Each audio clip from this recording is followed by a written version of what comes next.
Hello, hello, hello. Welcome, everyone. Thank you for joining us today. Come on in, get cozy, pull up your favorite scripting chair. Do you have a favorite? Jill, do you have a favorite scripting chair? I have a few. Okay, all right. All right, Romy, is there a choice seat for coding in your house? No, everywhere is a No? central coding place. Ah, all right, all right. Bobby, how about you? Where's the preferred spot to get into the scripting groove? Where I am, honestly. I'm right comfortable where I am. Thank you very much. Nice. Kshama, how about you? Where do you get your best scripting done? I think right here. Yeah. All right. The office, right in the desk. Now, Andre, I'd ask you where you did all your scripting, but I know better. It's okay. I'm teasing, bud. I'm teasing. Your version of a script is more like one that we read at a thing. Yeah. Welcome, everyone. Thank you for joining us today. We're just giving our colleagues and friends a minute or two to get logged in, and I'm gently jibing our panelists about scripting. It's better than coffee mugs, right?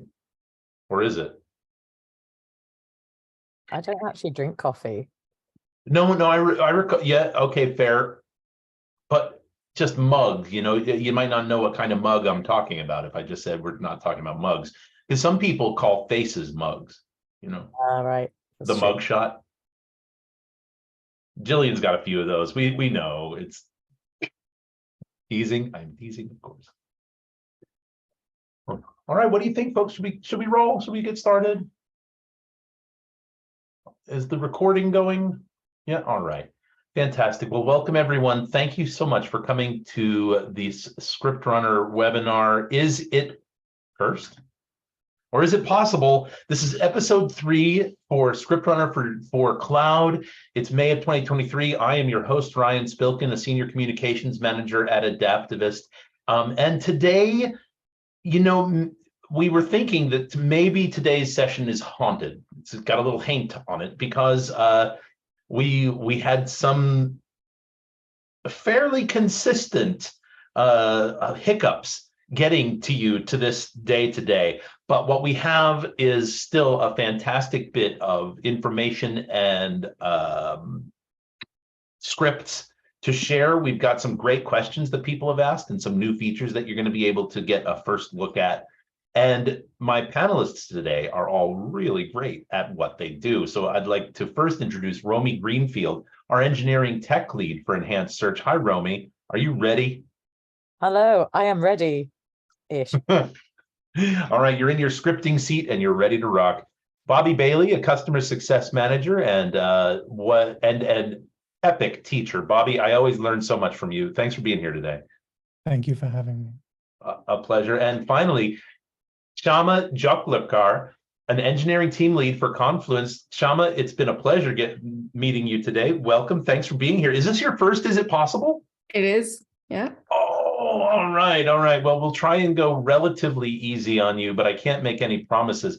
Also joining us on the call today, we've got on the back end holding things down are parts of the ScriptRunner marketing team. Andre, Jess, and Lisa are hanging out back monitoring the chat. And speaking of which, let's just talk a little bit about housekeeping. Everyone's on mute. I mean, except for us. But so we want to hear from you, though. So please use the chat function.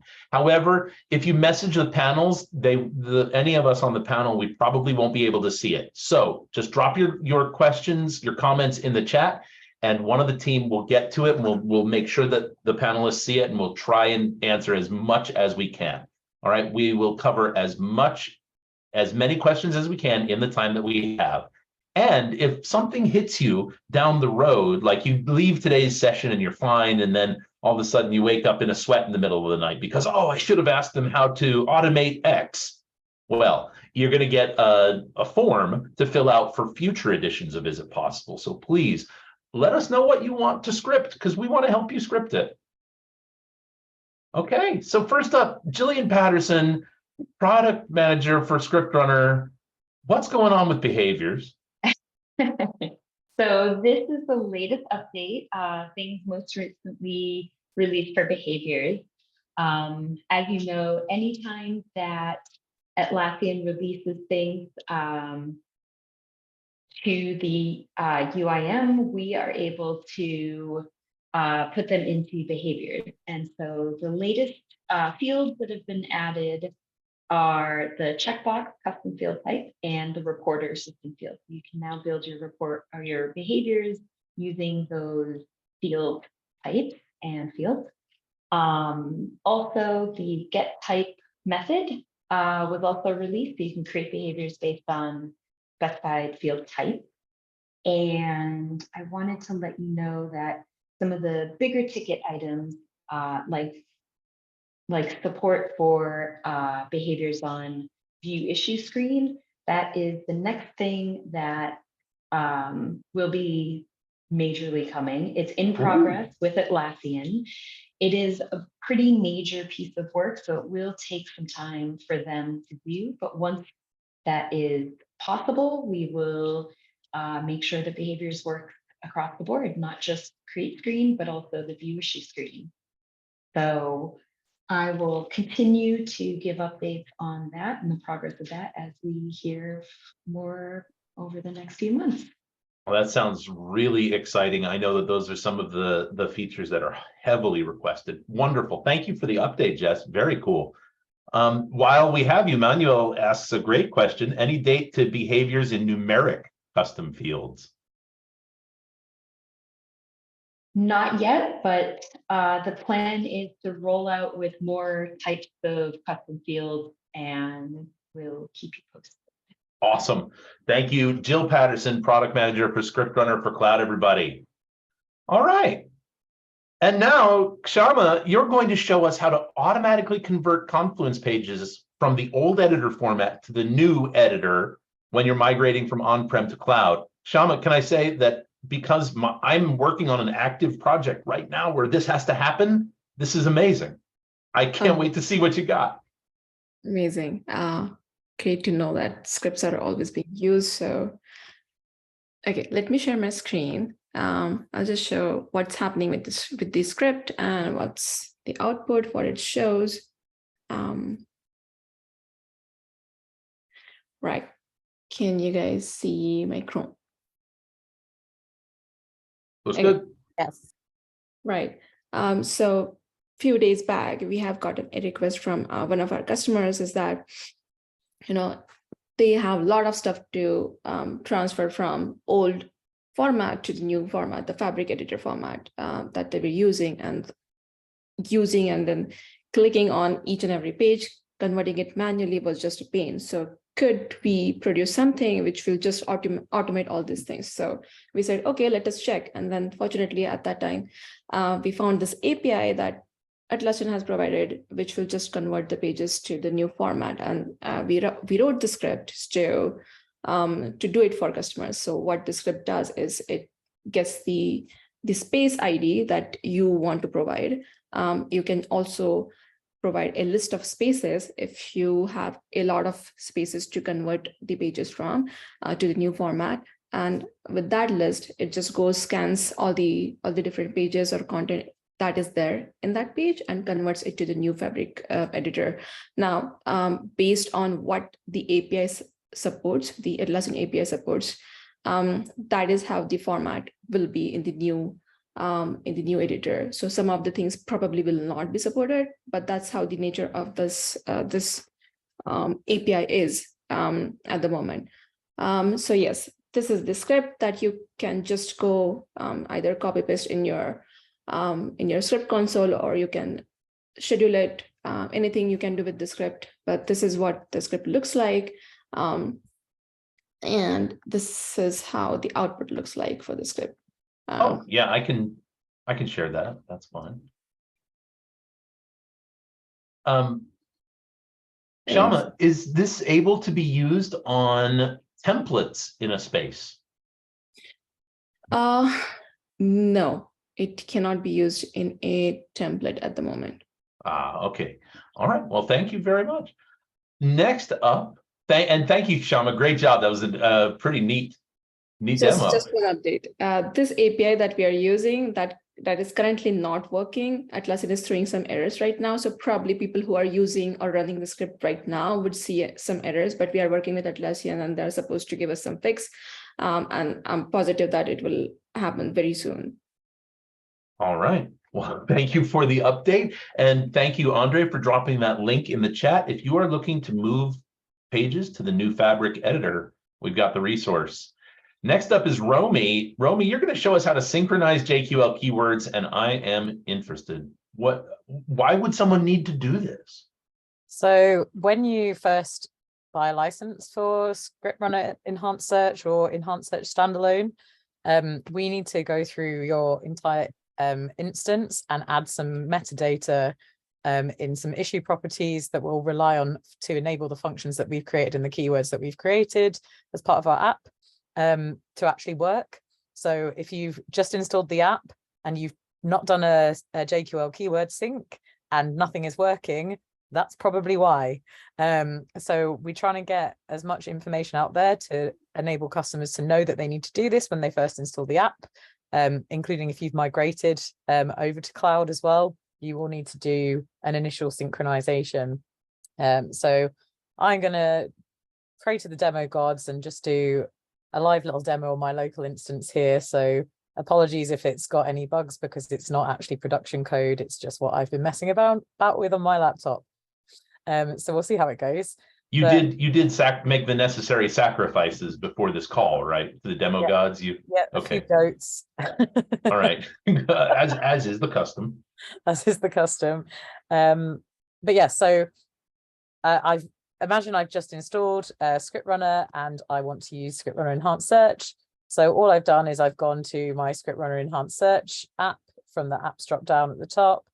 And I can see straight away that I've got a JQL sync status here that's telling me it's not synced. So if you have this little lozenge appear at the top of your screen saying it's not synced, it means that you haven't done your initial JQL keyword sync, which means that all of our functions and keywords probably won't be working for you, and you'll be really frustrated if you try and use any of them and aren't getting the right results. So in order for us to try and synchronize all of the issues in your instance, you can click on that link and it will take you to the JQL keyword sync page. You can also get to it from the sidebar within ScriptRunner itself. And if you've got Enhanced Search Standalone, you'll need to use that link that I just clicked. So here it will show you all of the projects that you've got, and we are trying to make your life as simple as possible. If there's any specific permission schemes that you've got on particular projects, which we can figure out automatically that our app doesn't have permission to then go and update the issues in those projects, you should see some warnings here, which will tell you that there might be a permissions issue on that project.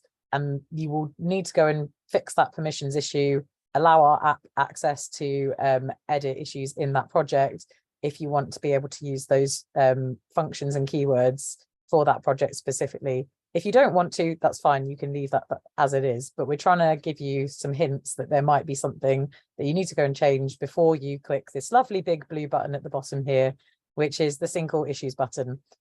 So once you've installed ScriptRunner and you go to this page to start your JQL keyword sync, you just need to press this big blue button, and that should start syncing your issues with all of this lovely metadata that we're going to rely upon as part of our functions and keywords. And it will do this for you in the background. So once you've pressed that button, you'll see it's grayed out and you'll get a little percentage completion, which will go through and get all of your issues and work backwards from your most recently created issue. So anything that's the most recently created on your instance is probably what we think you're going to be using most likely straight away when you've installed the app. So we work backwards and sync all of your issues from the newest thing that you've created on the instance back to the oldest thing that exists on your instance. So once this background sync is in process, we will slowly, and this is because of rate limiting from Jira's side, we don't want to overwhelm your instance and stop you being able to do any work on it. So we want to work backwards so that if you do need to use any functionality, the most recent issues will likely be synced, and you might have some correct results if you're using the newer issues on your instance. But we would advise, if you want 100% accurate results, to wait till that JQL sync has completed. As you can see from the screen just before, my sync all issues button went blue again.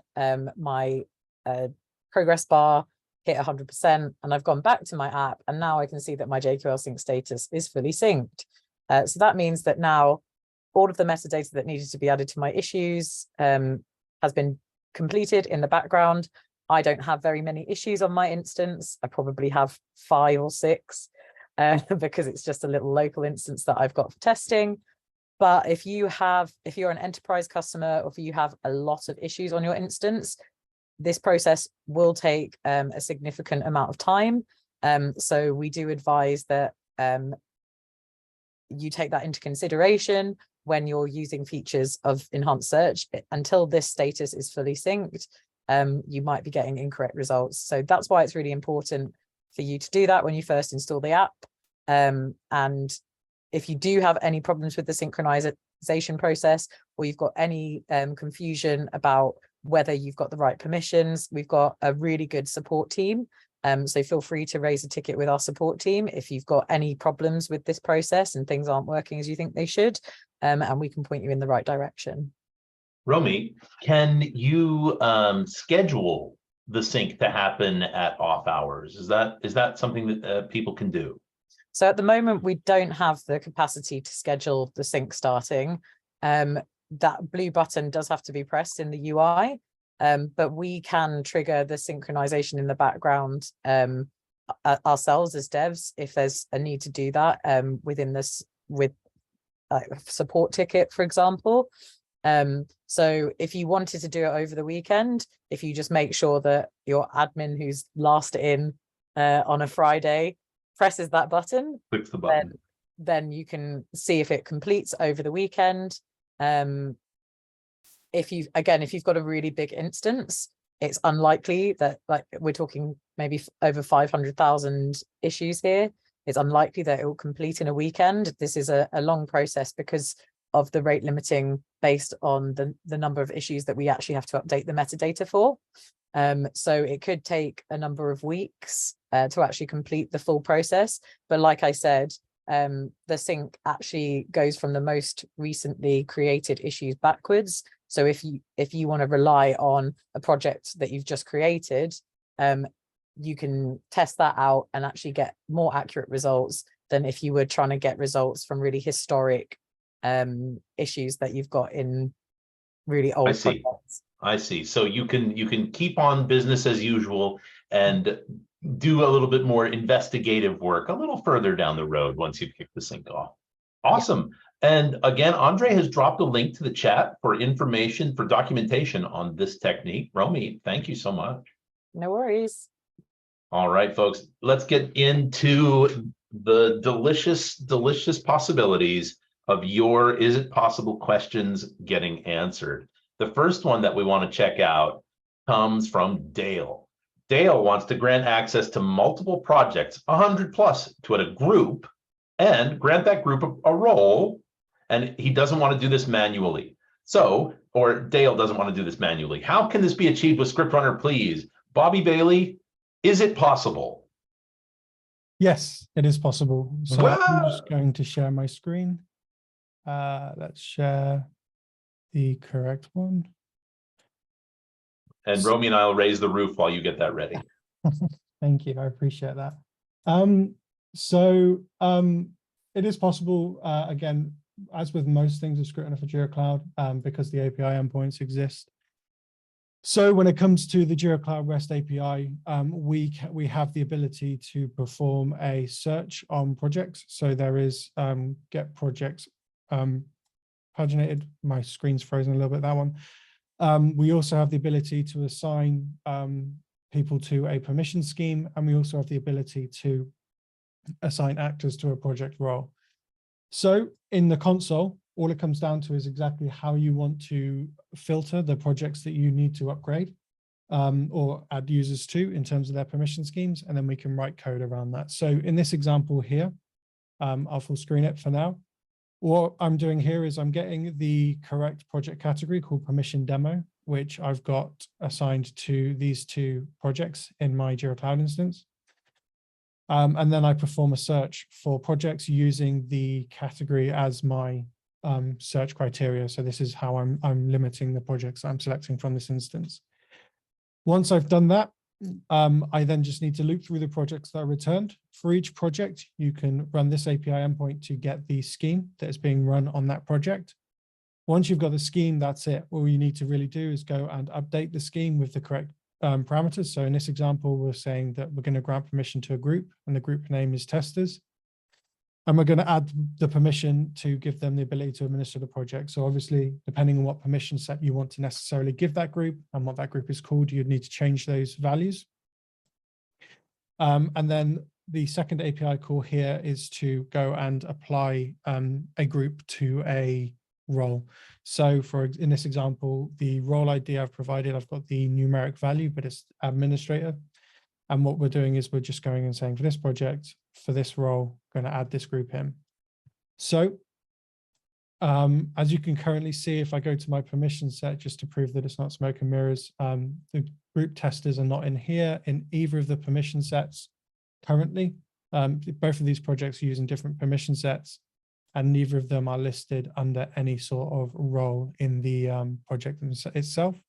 So if I now go and not remove my code and do that and click run, this is going to execute the script as I've just described it, going through the API endpoints and updating the users on those elements. So we have the logs, and if I go to the permission set for project B, we can see that testers has been added as an admin, and we can also see that under people, testers have been added as administrators. And again, the same for C here, purely because they were both listed with the project category of the one I'm searching on. So things to bear in mind here is if you're adding people to hundreds of projects, you need to be obviously wary of the script timeout limit and things like that to make sure that you're not hitting. So if you're going to update like thousands of projects with permission sets, that might cause a few issues with the timeout. Also, if you the script itself doesn't have too much in the way of error handling. So for example, one thing that could be added to this script, the projects that are returned to you are paginated. So you get 1 to 50 and then 50 to 100, etc. 51 to 100. There is a variable that says is last. So am I dealing with the last page? So in theory, you'd need to include a loop there so that you're going through the pages and updating all of them. But that's a long way of saying, yes, it absolutely is possible. And this is how you would do it. Nice. And not only is it possible, we have shared a link to the code that you've created here in the chat. So thanks, Andre, again, for dropping that link in. Nicely done, Bobby. Thank you. I guess you're gonna, I think you're gonna answer the next question too, bud. The question comes from Sushila, and Sushila wants to know how to convert Atlassian API example codes into ScriptRunner scripts.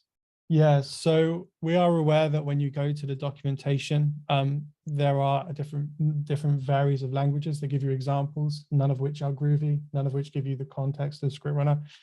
So there is a translation that needs to take place. The honest answer is that providing a full set of documentation for every API endpoint that Atlassian provide in the context of ScriptRunner just isn't something that's achievable right now. The amount of resource that would take, given that we're already focusing on things like behaviors and features and all that sort of good stuff, it's just not currently possible for us to achieve.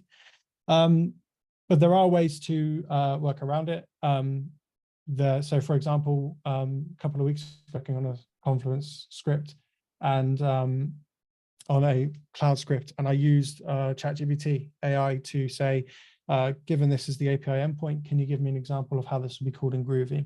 It's not necessarily one-to-one because it still doesn't have the ScriptRunner context, but it gives you a good baseline to go with.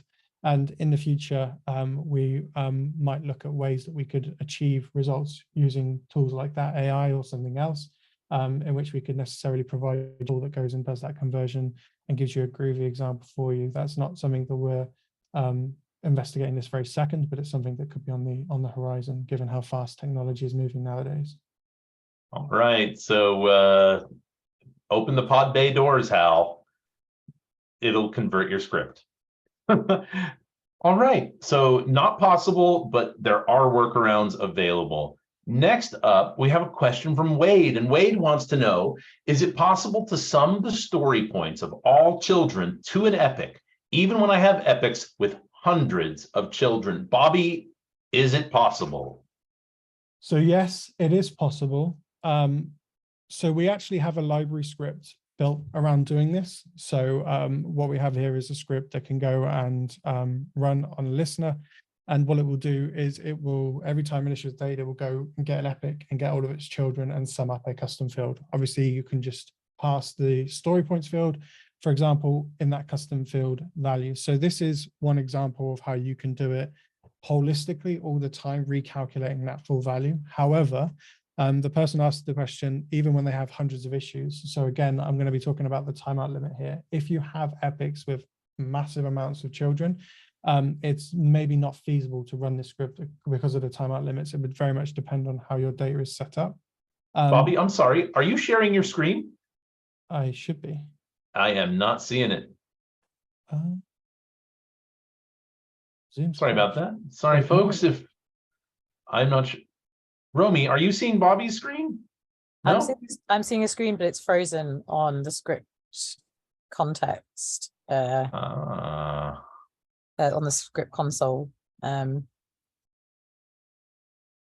Sorry for the inconvenience, folks. I don't know what is going on necessarily with Zoom. Might be worth resharing if you can, Bobby. Wait, can you hear me now? I can hear you. We can't see you.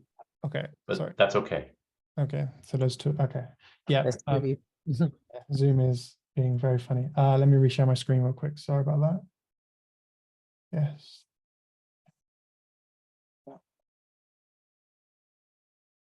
So can we see a, wait, it's loading. I can't see it. Yeah, it's No. not there yet.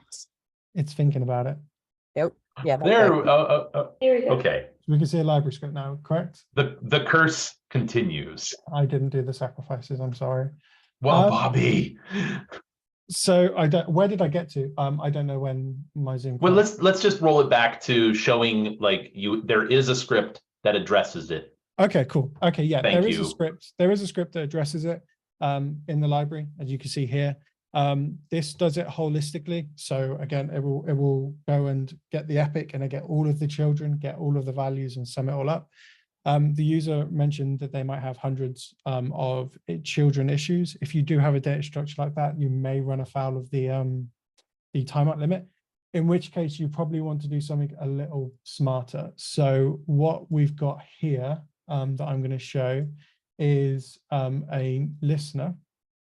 So what this is doing is, rather than saying every time I want to do a full recalculation, this listener, what it does is it monitors for changes in the story point field of children and goes and updates the epic when that happens. So just running through the logic, we need to get the story points field. We need to check to see if an issue has been created or updated. If it's been created, then we just go and take that value and we're just going to chuck it on, add it onto the epic field total. If there's a change, we need to get the value of that change and apply it to the epic. So if I've got an epic with a story that has 3 story points and I go and change that to 4, I want to make sure that only 1 point is added to the epic in total. And then we just go and get the epic through the field and we go and update it. So the logic there is that rather than doing a holistic calculation every single time something changes, what we do is we keep a live count going, and any changes we monitor in a smarter way so that we don't run afoul of that timeout, and we're doing it dynamically every time an issue is updated. So for example, I have an epic here. So if I go and create a new story, and I create, and I just call it, let's just call it new story. And I assign 5 story points and I click create. Oh, I need to also go and link that to, let me try that again. 1 second. Sorry. I forgot to link it. there are use cases as well that I've just realized won't be handled by this currently. So for example, if you do go and apply, if you go and link it afterwards, but you'd have to address those. This is only, again, if you are dealing with massive amounts of data. If you were using, like, if you have 50 stories for an epic, I would recommend definitely using the library script. This example I'm showing now is only because of the structure that the user defined. So if I go and say 5 story points for this issue, and I go to my epic here, we can go and see that the story points will have been updated to have 5. And now if I go and modify that issue to say, actually, I want this to be 3, the listener will pick that up and it will update the epic to re-show and recalculate that to be 3. And then if I go and add more stories, it will keep a total sum. So yeah, some edge cases that probably haven't been accounted for in my script, that, like, for example, creating an issue with story points and then linking it, that you'd need to account for. But a smarter way of doing it if you have data that struggles with the timeout. Cool, Bobby. Really nice. Thank you. And again, the link is in the chat, folks, to the script that Bobby used. Just remember his caveats there. And we've got another weight question. Is it possible to create a script validation in a workflow that will not allow the closing of an epic if children of the epic are not resolved? Bobby, is it possible? Yes, I'm going to steal the screen share real quick. Let me reshare this one. So it is possible, and I'm also going to talk a little bit in terms of how I got there, because I found the journey relatively quite interesting. So this is the validator that you would use. So what this validator is saying is, if the issue is an epic, and from the issue, get the stories and filter them, and I want to see how many stories have the status done, and does that equal the amount of total stories? So if I've got 5 stories with the status done, and I've got 5 stories in total, I know that those numbers are equal. That means that every story is at status done, and I can allow that transition. So when it comes to validators and conditions, you have to use Jira expressions. So if you go to the documentation, you can see here how you can structure the calls, which is interesting, but not what I was looking for. I needed to understand how to get to the stories, or how to get how many stories there were. And what I found was right at the bottom, the type reference link. So when you go here, so my first thought was, okay, we're in a transition. We've got the issue. We know what the issue is. So we probably want the issue links. So I started to use the links variable here, but it wasn't working correctly. So what I actually found was that if you scroll down a bit further, there is a special section for epics, and you can find stories, and you can also find the query is epic. So you can see that I've used both of those in here, in the is epic and stories. The reason I'm showing you this is because I actually discovered this page today while I was working on this query. I didn't know it existed, and it's incredibly useful because it shows me not only what is accessible from the issue itself, but links to the types and what's accessible from those. So for example, I could get the issue type, and then I'll click here and it takes me to the issue type, as well as the other information that I can access from that particular value. So yes, it is possible. That is the query, which I can actually, I'll post in the chat. And yeah, and I'll just to show it working as well, because it's currently live in here. So this is my epic. I've currently got something in backlog. So if I try to say done, it will throw up an issue to say that the validator is preventing it. But if I now go and say that actually that's is done, but it's not. Oh, interesting. The transition's failing because, oh, I know why the transition's failing. I need to fix that actually. The transition's failing because it's asking, is this an epic? And we're saying that it's not an epic. So if I remove this, that's interesting. I need to think a little bit more about that actually. I will follow up. It is possible. I just need to think a little bit more about how my validator works, because that shouldn't happen. I need to figure out what's gone on there because it was working earlier. So I need to think about it. But what I'll do is I'll follow up with the person who asked the question to get them the specific query, but it is possible. I just need to figure out why that suddenly stopped working when it was working earlier. Well, Bobby, is it cursed? Has struck again. It's Yeah. okay though. Wade is on the call. We've got some other questions that are in the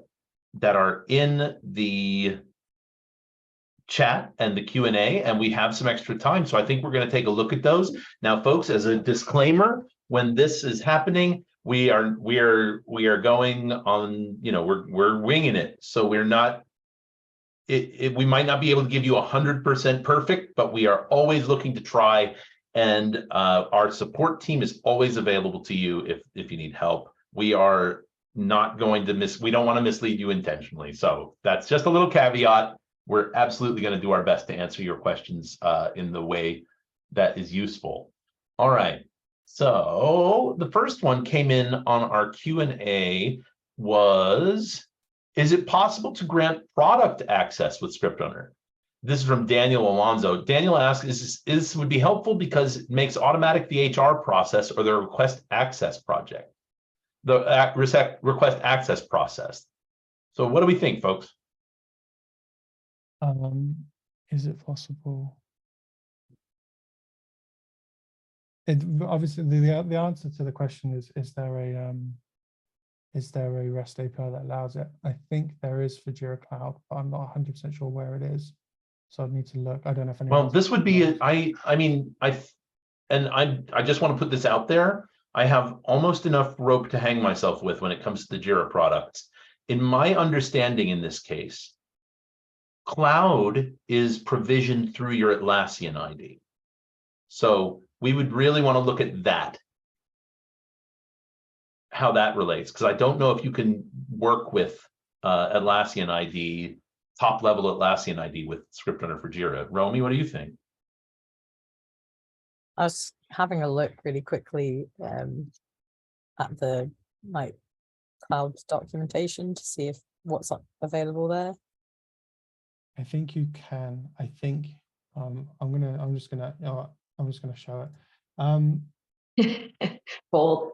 I was Yeah. gonna say So- we could answer this one the next time, if that's more comfortable. Second, sorry. We could answer this the next time. Yeah, it might be worth doing a proper a full answer for this rather than trying to figure out which API endpoint it is on the fly.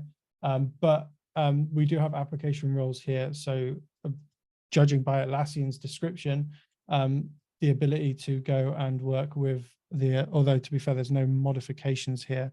But yeah, so it doesn't look like it necessarily allows you to this very second. It looks like it just allows you to get that information, but we can look and answer it more for the time, right? And try and half answer it now. All right, well, the team is going to record that for a future Is It Possible? Great question, Daniel. Joshua Dickerson in the chat earlier asked, do you have a script that would require a field based on the selection from a drop-down custom field? Thanks, Josh. Great question. What do we think? Could you repeat the question? Yeah. Do you have a script that would require a field based on the selection from a drop-down custom field?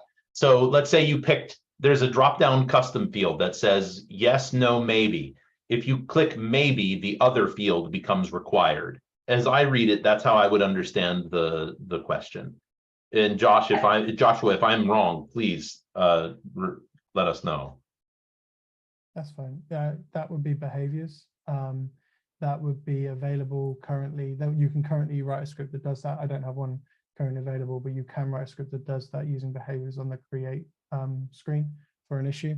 As Jill mentioned earlier, is looking for the custom field to trigger the script, basically. Like, so if in my previous example, if I say yes, the field doesn't become required. So this would need to be on like a view screen, wouldn't it? And I could be wrong. It depends on what you're doing. So if you're creating an issue and you say, actually, this is going to be a development issue, then, for example, the reviewer field might become mandatory because you need to be reviewed when you're doing a development ticket as opposed to a finance or HR ticket. But either way, like what you're describing there is a behavior is possible in the view screen, in the create screen, not in the view screen right now.